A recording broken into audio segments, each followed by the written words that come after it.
Hello guys, welcome back to Sociology classes BA part second year. Today our topic is evil effects of dowry on society. Okay? समाज पर दहेज के कुप्रभाव. Okay तो आज हमारे evil effects of dowry on society कि हमारी सोसाइटी पर जो ये दहेज के इविल इफेक्ट्स हैं, जो बुरे प्रभाव हैं, उनका क्या इफेक्ट हो रहा है, मतलब क्या कुप्रभाव पड़ा है हमारे समाज पर. तो आज हम इसका डिस्कशन देखते हैं. Okay, now we start this video on this topic, dowry on society. Okay, दहेज प्रथा ने आज समाज को इतने प्रतिकूल रूप से प्रभावित किया है. दहेज प्रथा ने आज समाज को इतने प्रतिकूल रूप से प्रभावित किया है कि व्यक्ति, परिवार तथा समाज के जीवन में विघटन की दशा उत्पन्न हो गई है. इस दृष्टिकोण से समाज पर दहेज के कुप्रभावों को समझना भी आवश्यक है. ओके, तो दहेज प्रथा ने क्या किया है, आज संपूर्ण समाज को इतने प्रतिकूल रूप से प्रभावित किया है कि व्यक्ति, परिवार तथा समाज के जीवन में विघटन की दशा उत्पन्न हो गई है. और इस दृष्टिकोण से समाज पर दहेज के कुप्रभावों को समझना भी आवश्यक है. ओके, तो फर्स्ट टॉपिक क्या है हमारा, mismatched marriage. And second point है हमारा problem of child widows. And third point है family dissensions. And fourth point है low status of women. And next point है हमारा commercialisation of marriage. And next point है इंडेप्टनेस. एंड नेक्स्ट पॉइंट है mental imbalance and promotions of crimes. And next suicide. And next है problem of unmarried life. Okay, so these are the evil effects of dowry on society. तो first है हमारा mismatched marriage. Okay, mismatched marriage मतलब बेमेल विवाह. बेमेल विवाह. आर्थिक समस्याओं के कारण जो माता पिता दहेज के लिए आवश्यक है वो सुविधाएं नहीं जुटा पाते हैं. ओके, क्योंकि उनकी जो इकोनॉमिक कंडीशन होती है वो इतनी तरह मतलब इकोनॉमिक कंडीशन उनकी इतनी लो होती है कि वो पूरी तरह से जो भी उनकी बेटी का जो डाउरी के लिए सामान होता है उसको कलेक्ट नहीं कर पाते हैं. ओके, वो अफोर्ड नहीं कर पाते हैं. उनकी इकोनॉमिक कंडीशन इतनी लो होती है. आर्थिक समस्याओं के कारण माता पिता जो पेरेंट्स होते हैं अपनी बेटियों के लिए वो पूरी तरह से जो डाउरी होती है उसको अफोर्ड नहीं कर पाते हैं. ठीक है, और वे अक्सर अपनी कन्या का विवाह किसी अधिक आयु के व्यक्ति अथवा विकलांग व्यक्ति से करने पर भी मजबूर हो जाते हैं. और यह स्थिति भी दाम्पत्य जीवन को विघटित बना देती है.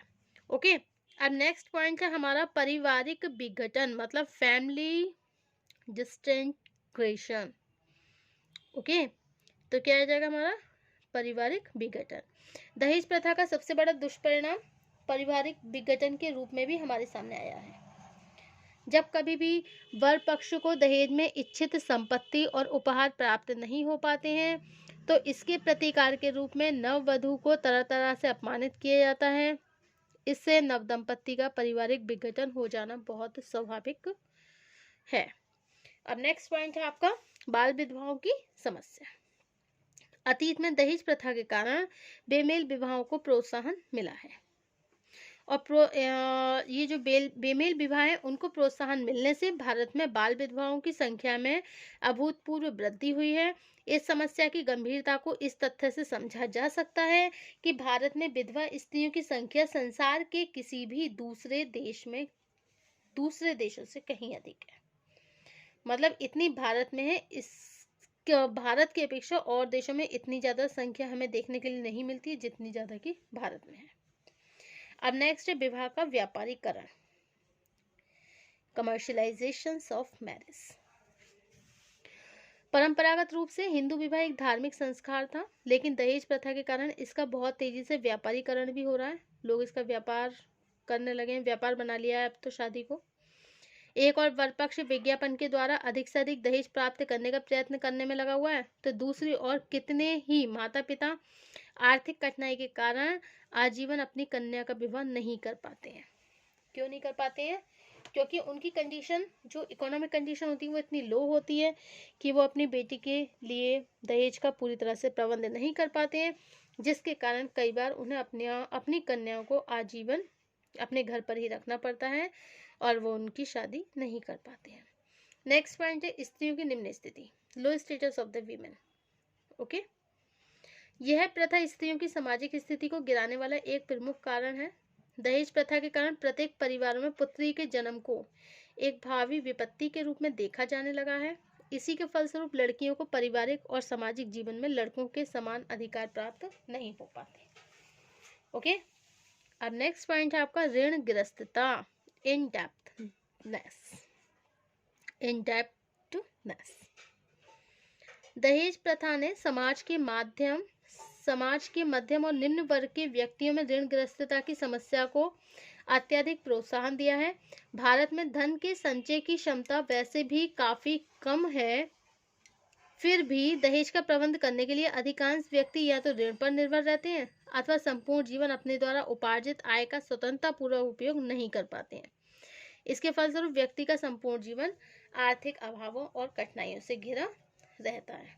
ओके, नेक्स्ट पॉइंट है मानसिक असंतुलन, mental imbalance.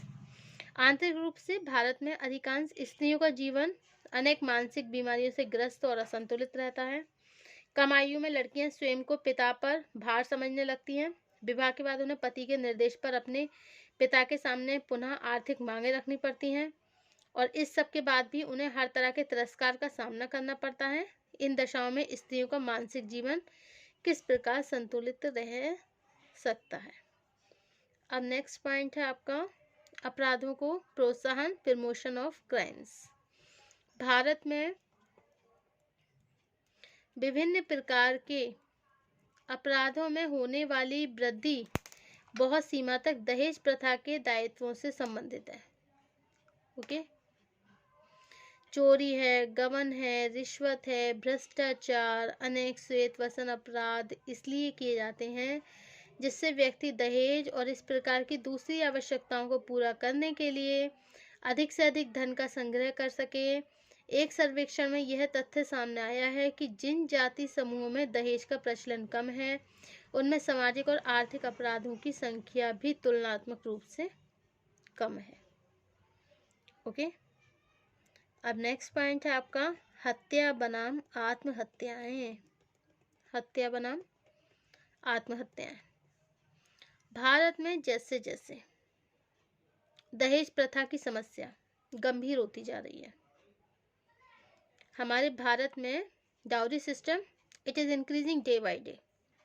Okay, and it is a very serious matter. What? Dowry system.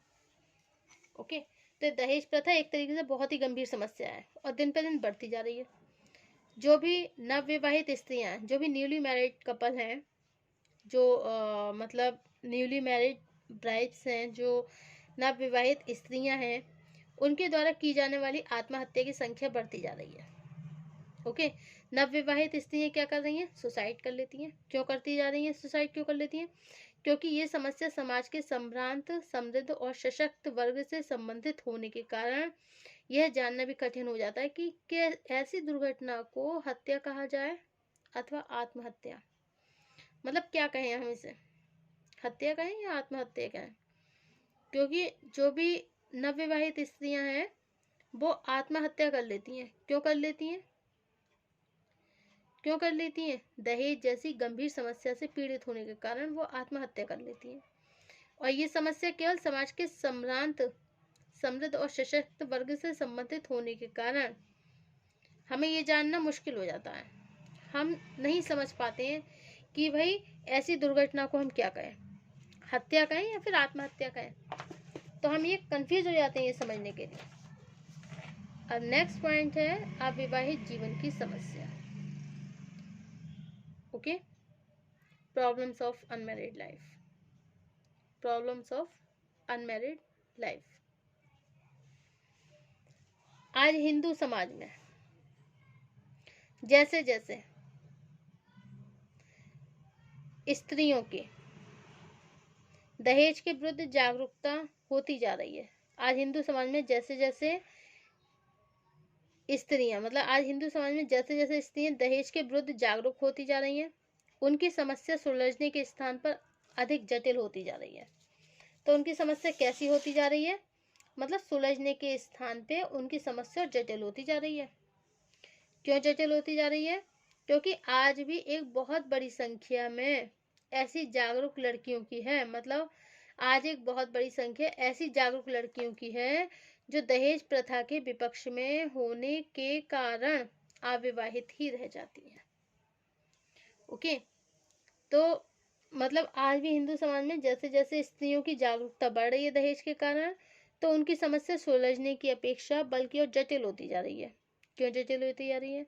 क्योंकि आज एक बहुत बड़ी संख्या ऐसी जागरूक लड़कियों की है जो दहेज प्रथा के विपक्ष में होने के कारण, अगर वो दहेज प्रथा के विपक्ष में चलती हैं तो उसकी वजह से उन्हें अविवाहित ही रहना पड़ता है। क्यों रहना पड़ता है? अरे भाई दहेज की वजह से। ओके, तो ये दहेज मतलब एक तरीके से इतनी बड़ी प्रॉब्लम हो गई है, एक इतनी गंभीर समस्या है कि इस वजह से काफ़ी लड़कियों को, अगर हम वो दहेज के खिलाफ खड़ी हो जाती हैं, दहेज के विरुद्ध खड़ी हो जाती हैं, तो उन्हें अविवाहित रहकर ही अपने जीवन को बिताना पड़ता है। ओके, सरकार ने प्रयत्न भी किए। भारत में दहेज प्रथा का उन्मूलन करने के लिए सरकार ने सबसे पहले 1961 में एक दहेज निरोधक अधिनियम, मतलब डाउरी प्रोहिबिशंस एक्ट 1961 पारित किया गया, जिसके द्वारा लड़कियां लड़की के विवाह की स्वीकृति के रूप में किसी भी प्रकार का दहेज लेने अथवा देने पर प्रतिबंध भी लगा दिया गया। ओके, तो these are the all social effect of dowry on society. Okay, evil effects of dowry on society. Thank you for watching my YouTube channel.